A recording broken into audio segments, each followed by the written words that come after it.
तो कमेटी ने ये मुनासिब समझा, क्योंकि कोर्ट ने खुद ने कहा है कि आप प्रोसेस पूरा फॉलो करें, आप ये अमाउंट्स रिलीज़ करें और उसकी फिर पोस्ट फैक्टो अप्रूवल लें। तो कमेटी ने ये मुनासिब समझा कि इसको कंसिडर किया जाए कि अगर ये रिलीज़ हो गए और बाद में, क्योंकि पार्लियामेंट की सेंस ये थी कि ये अप्रूवल इसकी नहीं मिलने वाली थी, पहले उन्होंने ये कर दिया था, तो अब क्या करेंगे। तो आज हमने ये डिसाइड किया है, कमेटी की रिकमेंडेशन हमें जो मिली हैं फाइनेंस डिवीजन को, ये है कि आप सप्लीमेंट्री रेस करें, डिमांड रेस करें, उसको कैबिनेट में ले जाएं और कैबिनेट फिर उसको पार्लियामेंट में ले जाए, ताकि फिर ये बात क्लियर हो जाए कि फंड्स रिलीज करने या नहीं करने। ये सिचुएशन अराइज ना हो कि यहाँ से फंड्स हम रिलीज कर दें, बाद में जब सप्लीमेंट्री जाए तो कैबिनेट उसको डिसप्रूव कर दे, तो वो किसकी जेब में जाएगा वो पैसा, कौन रिस्पॉन्सिबल होगा। इसलिए कि authority to spend is with the parliament alone. Any expenditure which is इससे पहले क्या ईसीसी की अप्रूवल की जरूरत नहीं है कैबिनेट को भेजने से पहले वो डिमांड? तो हम एज बिल इसको लेकर आते हैं। देखिए अभी एफटी पे काम करेगा और आज क्योंकि शाम में दोपहर में कैबिनेट की मीटिंग भी है, इंशाल्लाह हम उसी में ये लेके जाएंगे और शाम में असेंबली का सेशन भी है, उसी में ले जाएंगे, क्योंकि जो सुप्रीम कोर्ट का ऑर्डर है वो हमारे लिए ऑनरेबल है। हम चाहते हैं हम उसको अप्लाई करें।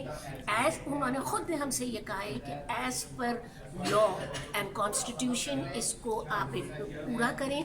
हम चाह रहे हैं as per law and constitution इसको पूरा करें, कोई लैक ऑफ क्लैरिटी ना हो, कोई कंफ्यूजन ना हो, ना हम स्टेट बैंक को ना फाइनेंस डिवीजन को किसी इल्लत में डालना चाहते हैं। बात क्लियर हो जाए, कैबिनेट में चली जाए, कैबिनेट उसको पार्लियामेंट में भेज दे और पार्लियामेंट क्लियरली अपना डिसीजन फिर दे, क्योंकि parliament is the ultimate authority to spend funds from the consolidated fund. Supreme court ने आज की डेडलाइन दी है आप लोगों को, कमेटी भी और पार्लियामेंट भी पहले फैसला दे चुकी है। अगर कमेटी और पार्लियामेंट दोबारा कहती है कि फंड नहीं देने, आप लोग क्या करेंगे? सुप्रीम इतनी बड़ी स्टेटमेंट और सारे अकाउंट्स की तफसील रख दी थी।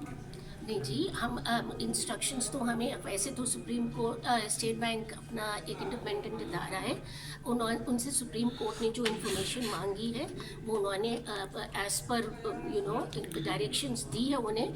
ऐसी कोई बात नहीं है, जो डिटेल्स पेश हुई हैं वो यकीनन ऑथेंटिक होंगी, वो एज़ पर लॉ होंगी जो उन्होंने मांगा था। तो ऐसी कोई बात हमें नज़र नहीं आ रही कि सुप्रीम कोर्ट ने या स्टेट बैंक ने सुप्रीम कोर्ट के कहने पे की। वो ये कह रहे हैं एलोकेट कर दो, वो सिर्फ एलोकेट कर सकते, वो खर्चा नहीं कर सकते सुप्रीम कोर्ट, जब तक उनको फाइनेंस डिवीजन प्रॉपर इंडिकेशन ना दे।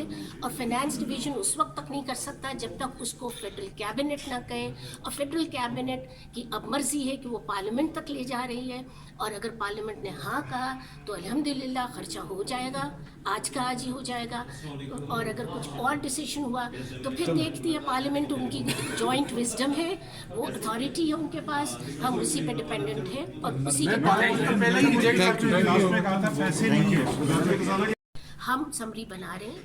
दोपहर में कैबिनेट में ले जाएंगे, शाम में असेंबली में ले जाएंगे, पार्लियामेंट में ले जाएंगे अगर कैबिनेट ने कहा हमें ले जाने को, और फिर तो हम अपने तौर पे पूरी तरह सुप्रीम कोर्ट के ऑर्डर्स को पूरा करेंगे। नहीं, सवाल ये था सिंपल सा जो उन्होंने किया कि अगर रिजेक्ट होता तो फिर क्या होगा? देखिए कैबिनेट पार्लियामेंट जो यानी national assembly is the authorizing authority as per constitution कि आप कंसोलिडेटेड फंड्स में से पैसे कैसे खर्च करेंगे, वो ही अथॉरिटी है। कोई दो अथॉरिटीज़ नहीं है। स्टेट बैंक के पास कोई अथॉरिटी नहीं है कि वो पैसे एलोकेट करके खर्चे करवा दे। फेडरल गवर्नमेंट के पास कोई, फाइनेंस डिवीजन के पास कोई अथॉरिटी नहीं है कि ऐसी अपने तौर पे स्टेट बैंक को इंस्ट्रक्शंस दे दे। वो देगी कैबिनेट को, कैबिनेट ले जाएगी पार्लियामेंट में, पार्लियामेंट से हम बजट अप्रूव कराते हैं, पार्लियामेंट से हम फाइनेंस बिल अप्रूव कराते हैं, पार्लियामेंट हर मनी बिल अप्रूव करता है, उसके बगैर उसकी लीगल ऑथेंटिसिटी होती नहीं है। तो हम बस पार्लियामेंट पे छोड़ते हैं, फिर जब पार्लियामेंट करेगा वो हमारे लिए सुप्रीम होगा, क्योंकि यही कॉन्स्टिट्यूशन में लिखा हुआ है।